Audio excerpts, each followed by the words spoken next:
മാസാണി, എന്തിനാ ഇവിടെ വന്നിരിക്കുന്നേ? വാ, വീട്ടിലേക്ക് പോവാം. ഏയ്, എന്തെങ്കിലും ചെയ്യ്.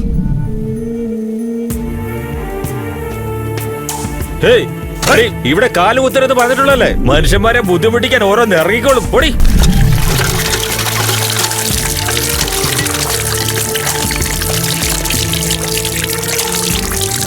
ഏയ് ഏയ്, ഇവിടുന്ന് വെള്ളം കുടിക്കാൻ പാടില്ല. നിന്നെ ഇവിടുന്ന് ഭ്രഷ്ട് കൽപ്പിച്ചതല്ലേ? പൊടി, ഇങ്ങോട്ടിനി വന്നു പോരുത്. പൊടി. സർവേശ്വര.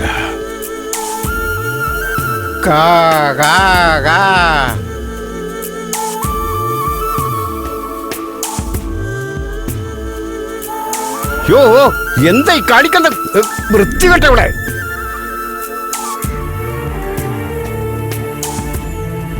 എന്തിനാണ് ഇങ്ങോട്ട് വന്നത്?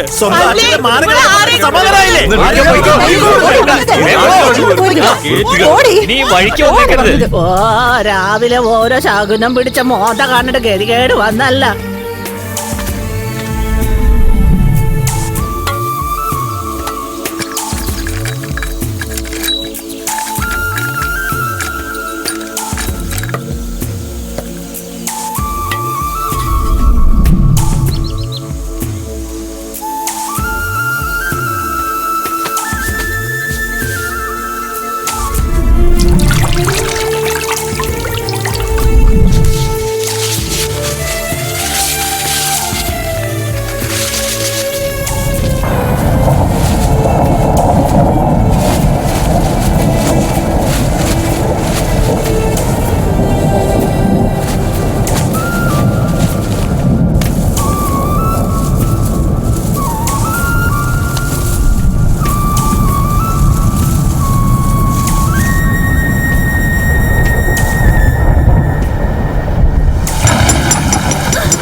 ആ പെങ്കൊച്ച് വിഷമിച്ചുകൊണ്ടിരിക്കുക.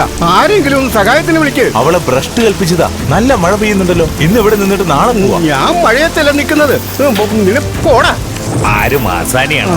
ഞങ്ങളെ ജാതിയിലുള്ള പെണ്ണ. അവൾക്ക് ഭ്രഷ്ട് കൽപ്പിച്ചിരിക്കാം. ഞങ്ങൾക്കൊരു സഹായവും ചെയ്യാൻ പറ്റില്ല. നിങ്ങൾ പോയിക്കോളൂ സാറേ. നിങ്ങളുടെ ജാതിയിലെ പെണ്ണാണെന്ന് പറയുന്നു, എന്നിട്ടും സഹായിക്കുന്നില്ലല്ലോ. ശരിയാണ് സാറേ, പക്ഷെ അവളെ സഹായിക്കാൻ പോയാൽ ഞങ്ങൾ നാട്ടിൽ നിന്ന് പുറത്താവേണ്ട ഒരു അവസ്ഥയാണിപ്പോ. ദയവ് ചെയ്ത് പോയി തരണം സാറേ. ഒന്ന് പറയുന്നു കേക്ക്. അമ്പലത്തിന് പുറത്തൊരു പെണ്ണ് പ്രസവവേദന വിഷമിക്കുക. പലരെയും സമീപിച്ചു, ആരും സഹായത്തിന് വരുന്നില്ല. എല്ലാവരും വെറുക്കുകയാണ് ആ പെങ്കൊച്ചിനെ. ഒന്ന് എന്റെ കൂടെ വരാവോ? ആ പെണ്ണ് ഞങ്ങളുടെയൊക്കെ മാനം കിടത്തിയ പെണ്ണാ സ്വാമി. അവളെ സഹായിക്കാൻ നിന്ന എനിക്ക് പ്രശ്നമാ. സ്വാമിയുടെ പണി നോക്ക് സ്വാമി.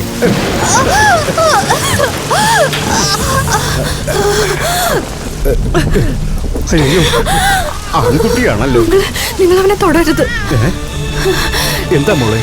ഞാൻ വൃത്തികെട്ടാളാന്ന് പറഞ്ഞ് എന്നെ ഭ്രഷ്ട് കൽപ്പിച്ചിരിക്കുക. നിങ്ങൾ അവനെ തുടരുത്. അത് മാത്രമല്ല, നിങ്ങളൊരു വലിയ ശില്പിയാണ്. അതുകൊണ്ടാണ് ഞാൻ ധൈര്യമായിട്ട് തൊടുന്നത്. പക്ഷെ ഞാൻ പൂജിക്കുന്ന സ്വാമിക്ക് ജാതിയും മതവും ഒന്നും തന്നെ ഇല്ല മോളെ. നല്ല മനുഷ്യരെ തിരിച്ചറിയാൻ കഴിയുന്നവനാണ്.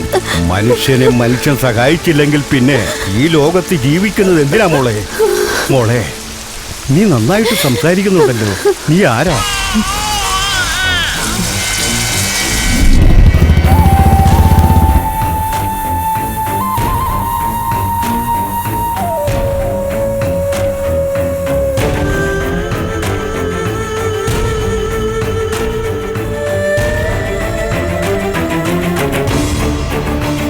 ഞാൻ എൻ്റെ കൊച്ചുമലയാളിയെ മനസ്സുകൊണ്ട് സ്നേഹിച്ചതല്ലാതെ വേറൊരു തെറ്റും ഞാൻ ചെയ്തിട്ടില്ല.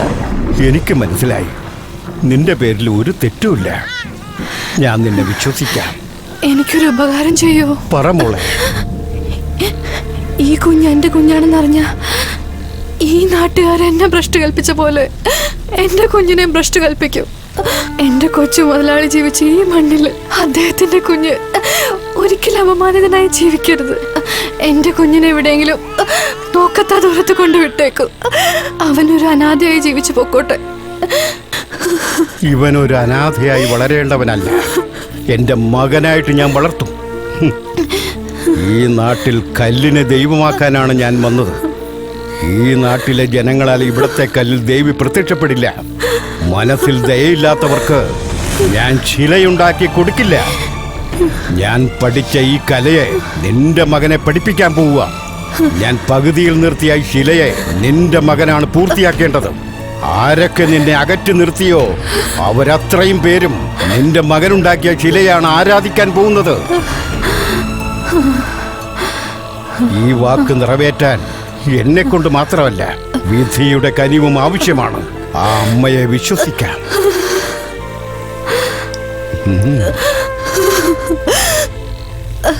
മോളെ. ഓ മോ.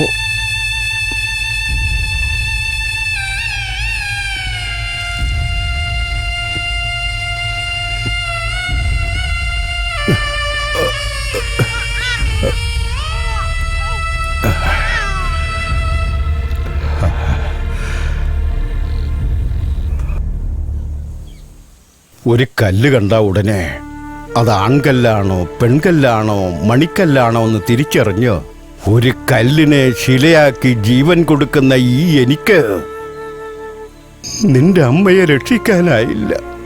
അതിന് കാരണക്കാർ ആ നാട്ടിലുള്ളവരാണ്.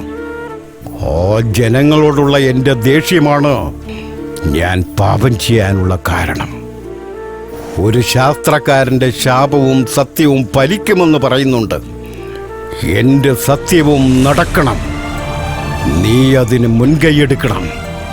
അതുമാത്രമല്ല, ഏത് നാട്ടുകാരൻ നിന്റെ അമ്മയെ പരിഹസിച്ചോ അപമാനിച്ചോ അതേ നാട്ടുകാർ നീ കൊത്തിയുണ്ടാക്കിയ കല്ല് കണ്ട് കൈകൂപ്പി ആരാധിക്കണം.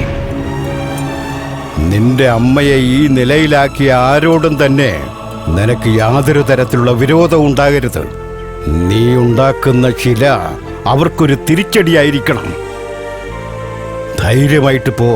നീ ശില പൂർത്തിയാക്കുന്ന ദിവസം ഞാൻ തീർച്ചയായിട്ടും എത്തിയിരിക്കും.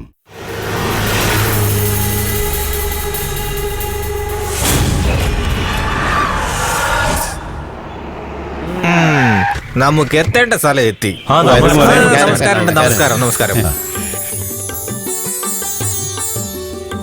വളരെ സന്തോഷമുണ്ട്. ശിലയുടെ പണി പെട്ടെന്ന് തീർക്കണം. ഈ നാടിന് നല്ലൊരു കാലം വരണം. അതിനൊന്നും യാതൊരു കുറവും ഉണ്ടാവില്ല. നിങ്ങളൊക്കെ ഇവിടുത്തെ വലിയ ആൾക്കാരല്ലേ, ഞങ്ങൾക്കൊരു കുറവില്ലായിരുന്നാ മതി. ഒരു കുറവും ഉണ്ടാവില്ല. കേട്ടല്ലോ കുഞ്ഞെ? എന്താ അന്വേഷിക്കുന്നത്? കുഞ്ഞിനെ നോക്കിയതാ. കുഞ്ഞെന്ന് പറയുന്നത് എന്നെയാ. ഓ, കുഞ്ഞായിരിക്കുമ്പോ പേരിട്ടതല്ലേ? കുഞ്ഞച്ചെന്നാ എന്റെ പേര്. എല്ലാവരും കുഞ്ഞു കുഞ്ഞെന്ന് വിളിക്കുക. അവർ താമസിക്കേണ്ട വീട് കാണിച്ചു കൊടുക്ക. അല്ല, തിരിച്ചു പോകാനുള്ള ടിക്കറ്റ് ഒക്കെ ഉണ്ടല്ലോ അല്ലേ? ഇയാൾ എന്തോ പറയുന്നത്? ഇപ്പൊ വന്ന് കയറേ ഉള്ളൂ, അതിനു മുമ്പ് പോവാണെന്ന് ചോദിക്കാണോ? അത് വേറെ ഒന്നുമല്ല.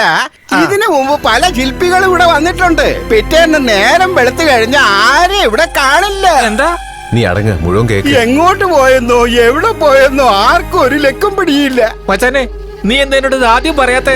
പറഞ്ഞാ നീ വരില്ലല്ലോ, അതുകൊണ്ട്. ഇപ്പൊ ഞാൻ വരുന്നാണോ? അനിയാ, ഞാൻ പോയി താക്കോല് വാങ്ങിട്ട് വരാം. ഇവിടെ നിക്കേ.